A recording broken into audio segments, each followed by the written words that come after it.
have words. I don't even know why I'm recording anything right now. Of course, there doesn't need to be a reason. So maybe that is itself the reason.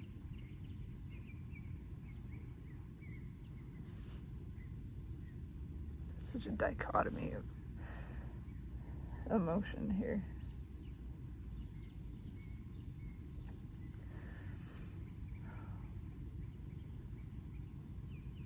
The beauty of everything, of the intensity of experience. This expanded awareness, and as a part of that awareness that the mind is still trying to make sense of things, certainly. It's trying to make sense of the awareness.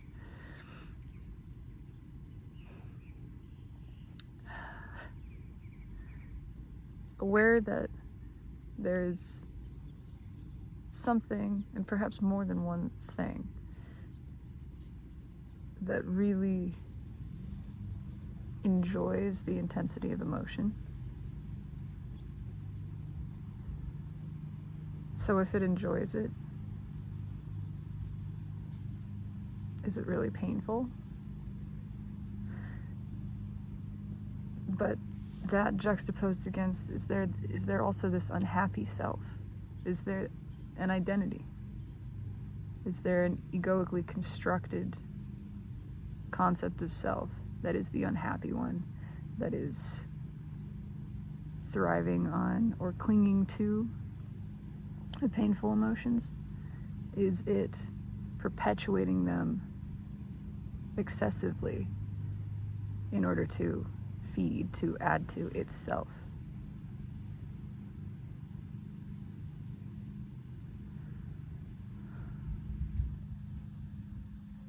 But if I am not resisting either way, then what does it matter?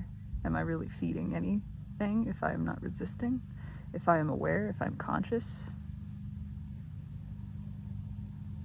I'm also aware this is a very jumbled collection of words and thoughts, and may not be cohesive enough to transmit anything of relation to anyone else. All the same, it wants to come out. And so here I am, because this is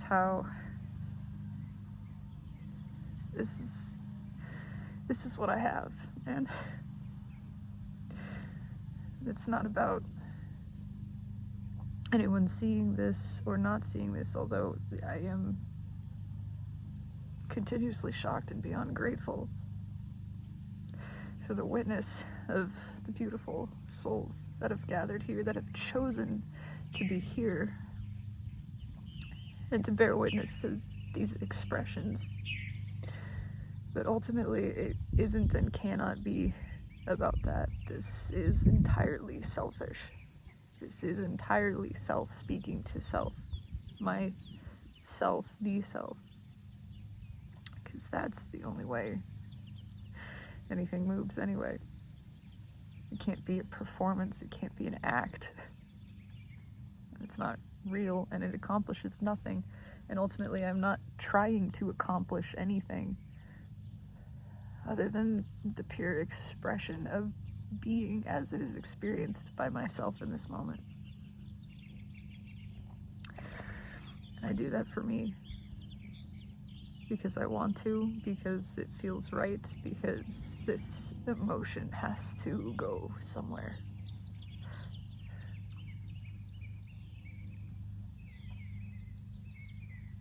And it's why I'm constantly writing and journaling and speaking to myself.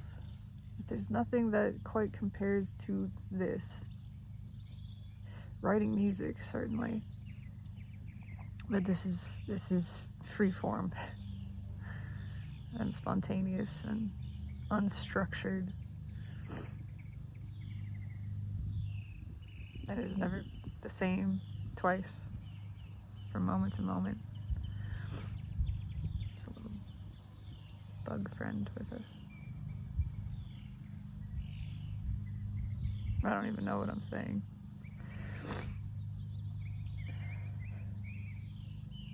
There's just this awareness, this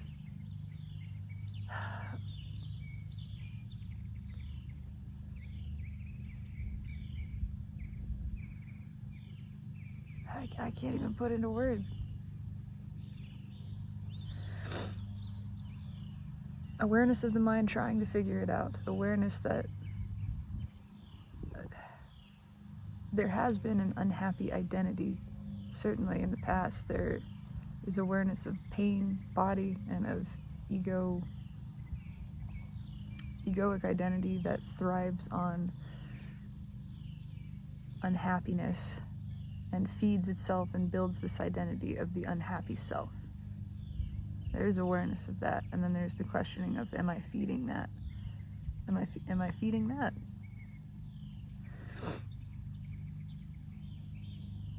But also, this emotion is there, all the same, and if I am aware in my experience of the emotion, and not necessarily identified with it, but also not resisting the truth that it is flowing, it is happening, and it's happening through me, and it is what is felt by me, within me.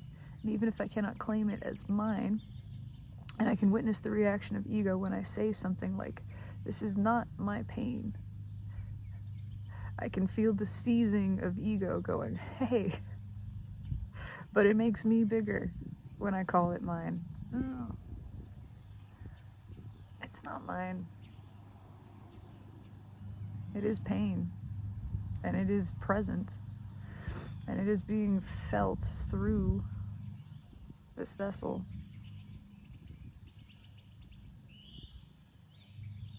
And this is where it gets convoluted. There is a deep desire there.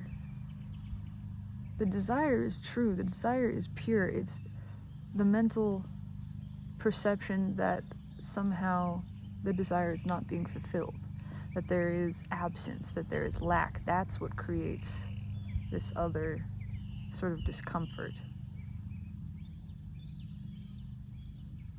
But again, resisting the motion of the mind is just resistance.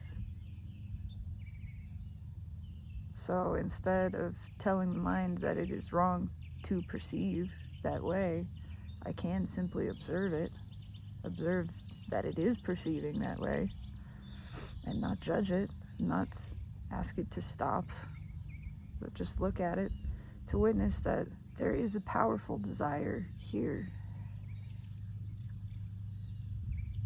and that there is some satisfaction derived from the experience of this intense, what I would just call grief, because of how that points to the power of the desire.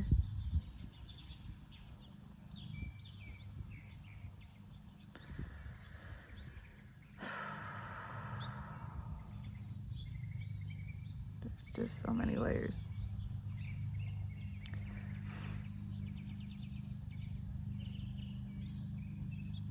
There is then the awareness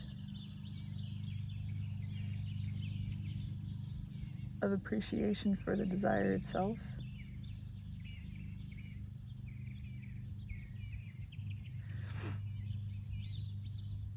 Awareness that by its very existence, it has fulfilled itself. It is appreciated, and the birthing of the desire creates the birthing of the fulfillment, which exists simultaneously regardless of what is reflected in this dimension of existence. What is asked is given, and it is given immediately. And so, beyond the level of form, the desire, the moment it is born, is fulfilled. And so, in that awareness, there is no craving, there is no longing, there is no separation between the desire and fulfillment of it. They are one. And holding that awareness brings peace and satisfaction. And then it is witnessed, it is felt how the mind is pulling another direction. and saying, but, I want it here. I want to touch it, I want to taste it, I want to feel it. Tangibly. And not telling the mind that it's wrong either. Aware of how it is creating some of its own pain and being focused this other direction, but not fighting it, not trying to yank it back, just expanding again to perceive all of it inclusively. There is the longing and the struggle of the mind, and then there's the awareness of the soul at the deeper level that all of it is here. It's here, and it's now, and it's present, and it is real, and it is accessible.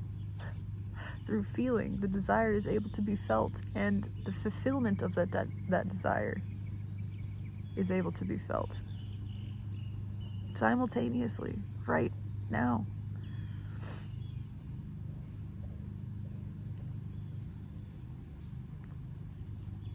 And the mind spins its wheels yet more. And so it is this sort of teeter-tottering, but every time a loosening yet more, a releasing of control over any aspect of it. My only power, my only role is awareness. My role is witness, observance.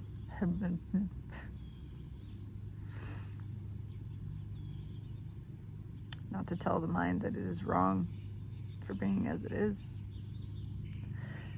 To observe how it pulls and creates tension, and how there is a sort of satisfaction in the tension that it takes.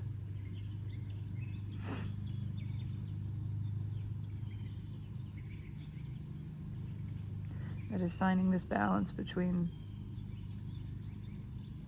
neither resisting the arising of emotion nor attaching to it.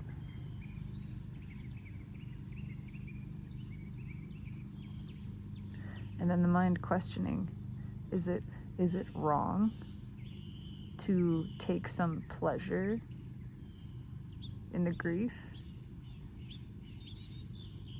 Is it wrong? Am I doing something wrong or dangerous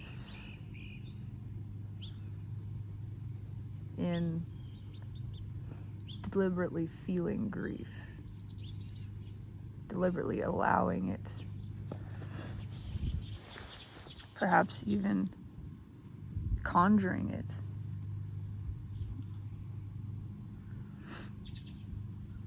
Is there something wrong in that? And that is always just more mind, just more ego, seeking to resist. It's simply what is. That is what is. The conjuring of grief? Okay, it's what it is. It's not wrong, and it's not bad. It can be witnessed. I can find yet another level to step back into and just observe all of it.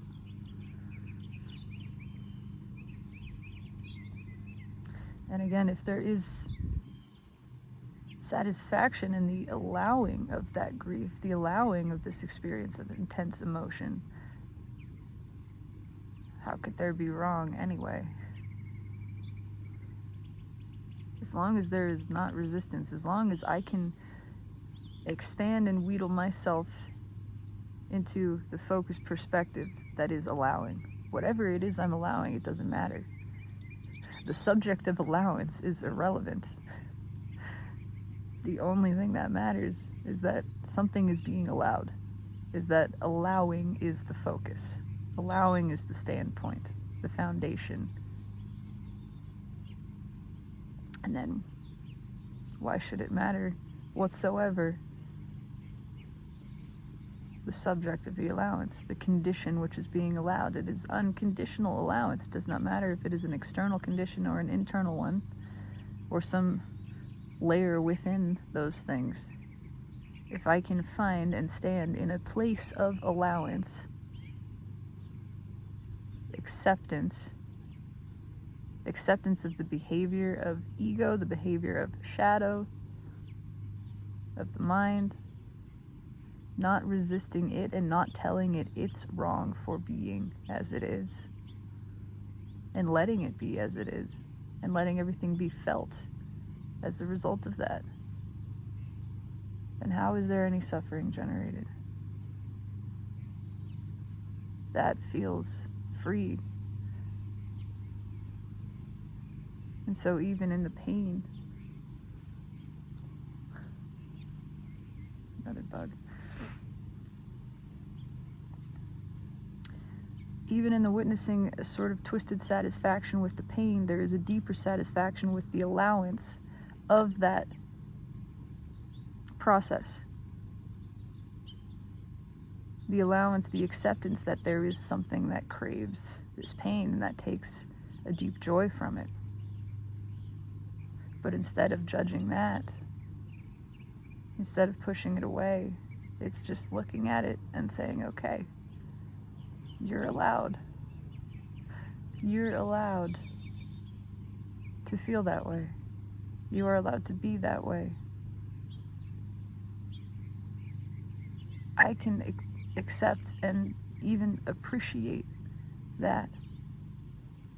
There is no wrong there. There is no bad there. That is allowed.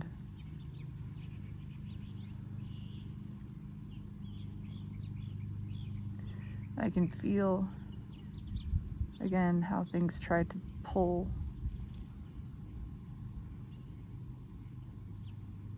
To suck consciousness down to a smaller state. But it is my power, again, to simply witness that, to observe that, and not to judge it, to appreciate it, to allow it to be as it is, to say you are not wrong and you are not bad.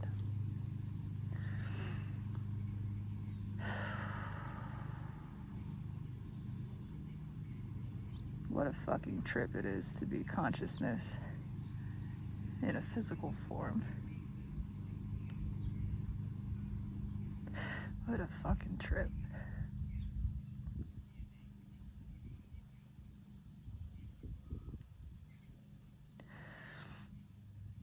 And so to witness and honor the experience of that form.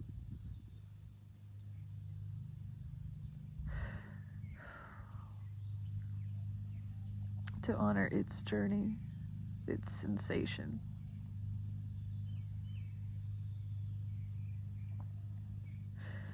To see that it is not wrong in any aspect of its being.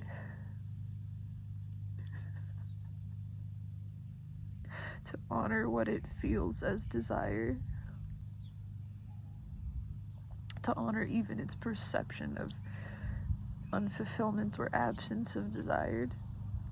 To accept that as being and as allowed and as not wrong.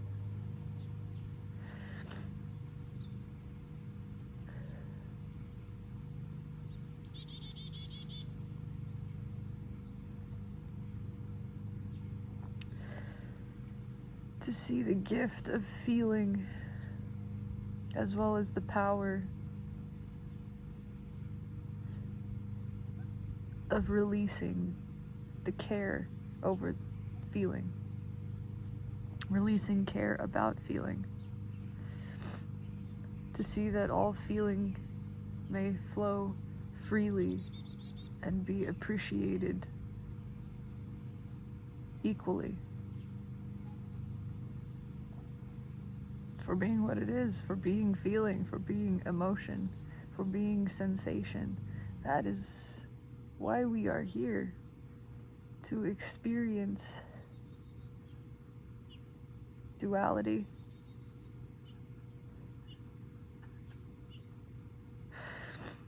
to experience duality while knowing singularity, and the duality of these things, and the singularity of broader perception, and on and on.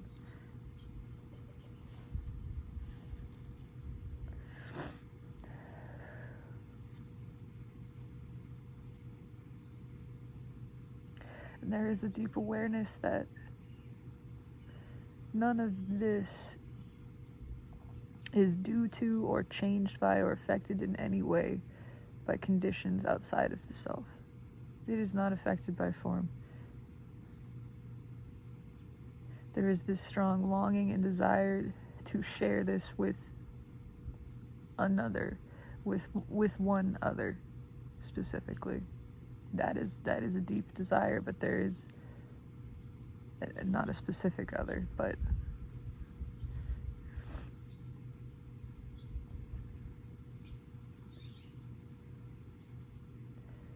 there is a deep and specific desire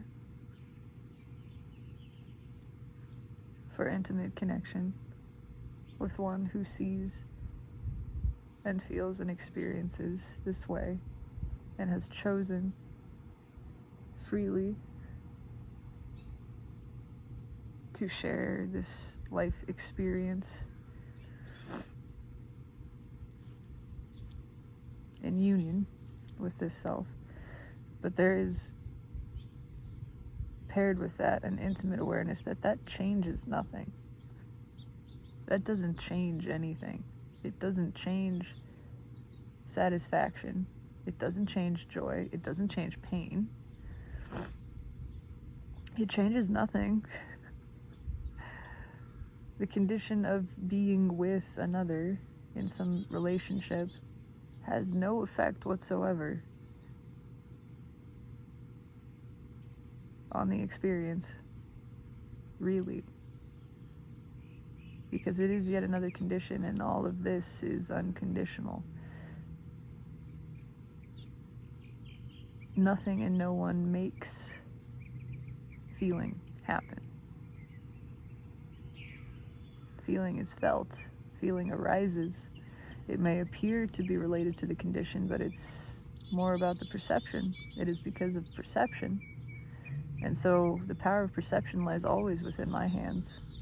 It is unrelated to condition. I can always perceive in a way that generates a different sensation. And so the presence or absence of another, of an intimate relationship, does not affect the feeling. And it works both ways. The feeling of supreme joy and connectedness and support and love can be experienced by the focus of my perception, regardless of the presence or absence of another individual.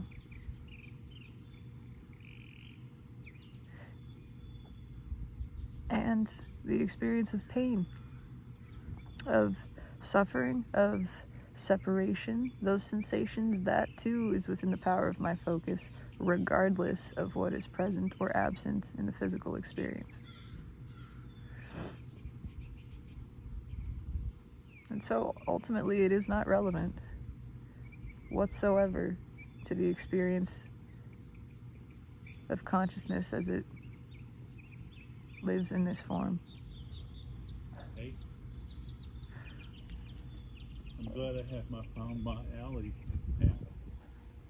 Found my alley. Oh, you're doing a thing. I'm doing a thing. Oh, did you pause it? No. Hello, collective. How you doing? I'm feeling the energy. It's pumping in me. Love you. Mean it. I'll be inside in a second. I love you.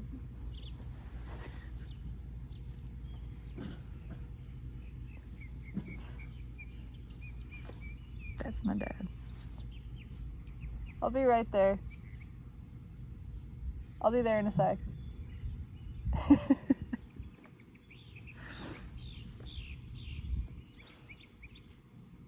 I'm truly blessed.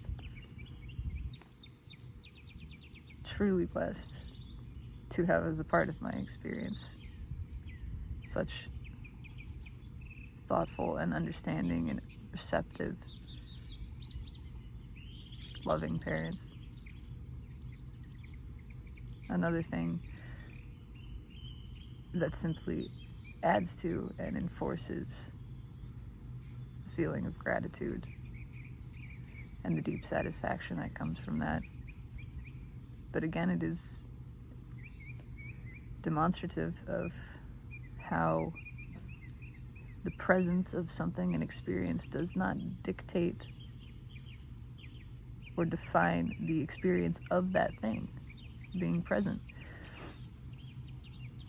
I am able to, by the focus of my perspective, experience satisfaction by deliberately feeling gratitude, by focusing in the way that evokes that sensation, but I can just as easily twist it the other way around. And so the presence of a loving parent can become something that is painful. Truly. All by the twist of focus. Revealing yet further that it is not the condition that creates our experience, it is the perception of it, and that is always wholly within our power. But yet again, it is not wrong to perceive in any way. It's not wrong to feel lonely, to feel alone, to feel separation. It's just painful. And that pain is not wrong either. It's not bad. It's informative.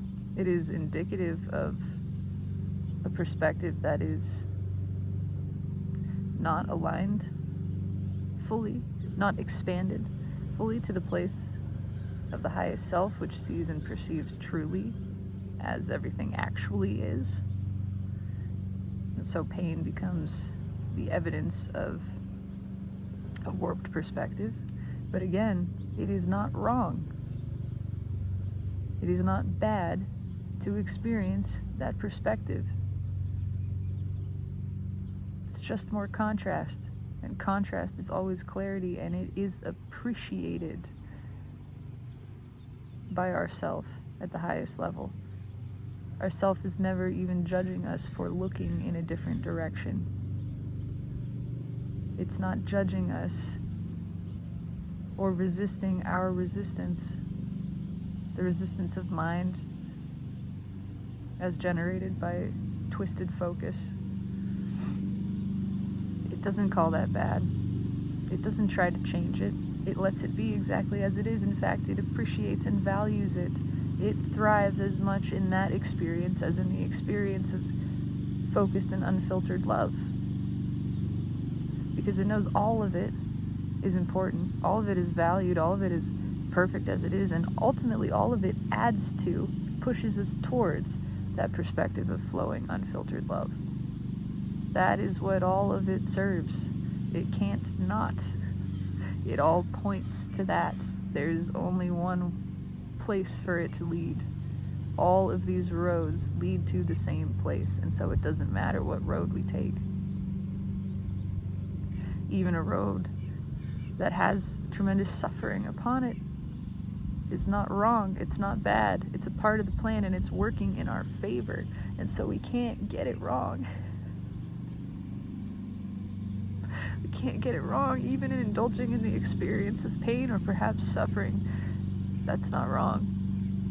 It's not wrong. It's not bad. At the highest level, we're not actually creating suffering. It's all an illusion. It is the illusion of suffering, even when we are balled up in resistance and experiencing it, and it would appear that we're spreading it. It's still all working in our favor. We can't get it wrong. And that's pretty fucking cool. To know that I can feel this pain and it's okay. That I'm allowed to feel all of this. I'm allowed to get twisted up. Oh my god, there's deer running. I'm allowed to be as twisted in this as I want, and to do it on purpose, to do it with intention and deliberation, and to even take satisfaction from it, and none of it is wrong, and none of it pushes anything out of order. Not really. It can't be. even if it looks like I've pushed something so far out of alignment, so far out of balance at the highest level, it's not. Everything else has adjusted to accommodate that, and it can't be broken. It can't go off track. And so I am allowed to experience as much grief and pain as I choose. And none of it is wrong. And none of it even needs to change. And there is a deep level of satisfaction in that.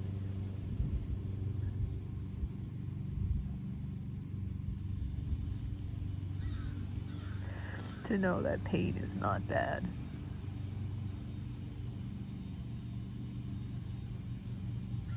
It's beautiful.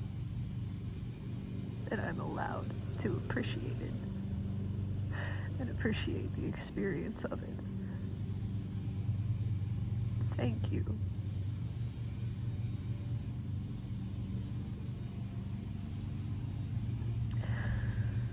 I am truly grateful for that. Truly fucking grateful. I'm allowed to desire intense emotion.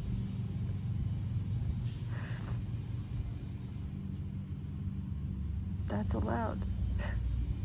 This sounds so simple, but this is such a profound realization for me in this moment. I am allowed to want to feel intense,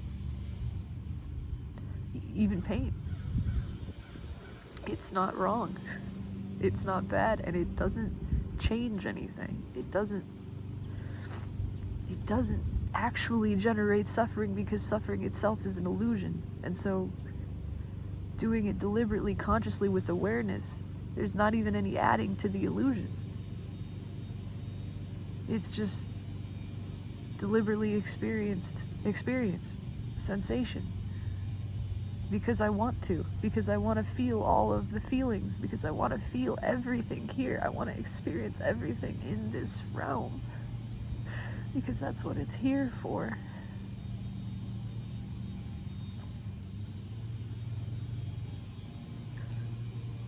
That is a profoundly liberating thought. And this pain is delicious. And it is not changed.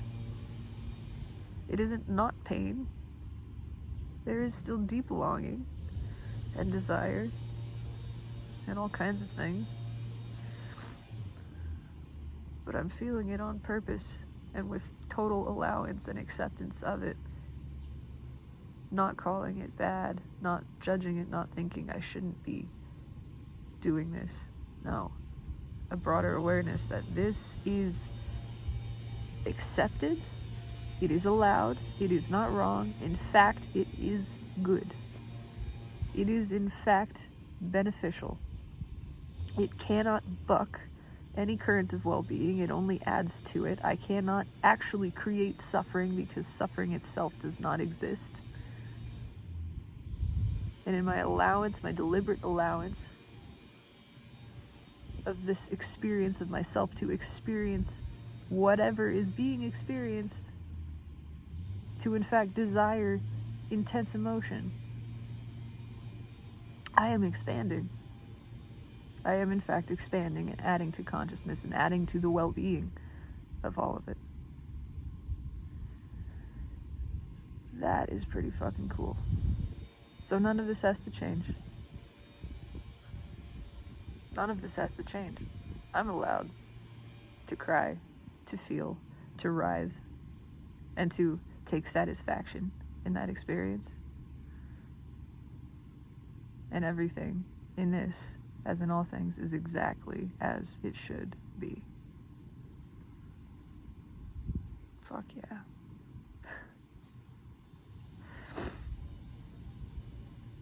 Fuck yeah. I love to feel.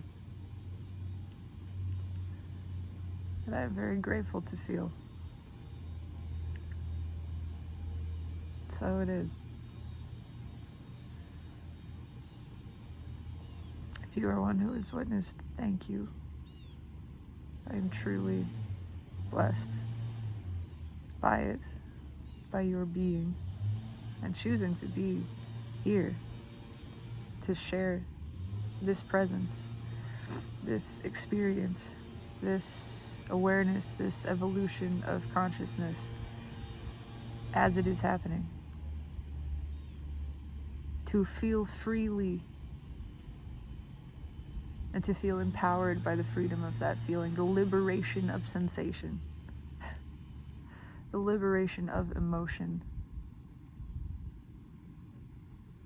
embracing and celebrating all of it, especially for its depth and intensity and the ease with which it flows from one thing to the next. That is a gift. Thank you for being. Thank you for being here. Even if I'm speaking only to energy, directly to consciousness as I am already, and not to a physical form. I feel the consciousness here. Always. I see you. I'm grateful for your being and feeling exactly as you are, exactly as you choose to. That is your power, that is your right, and it cannot be anything but good. Let's fucking feel it all.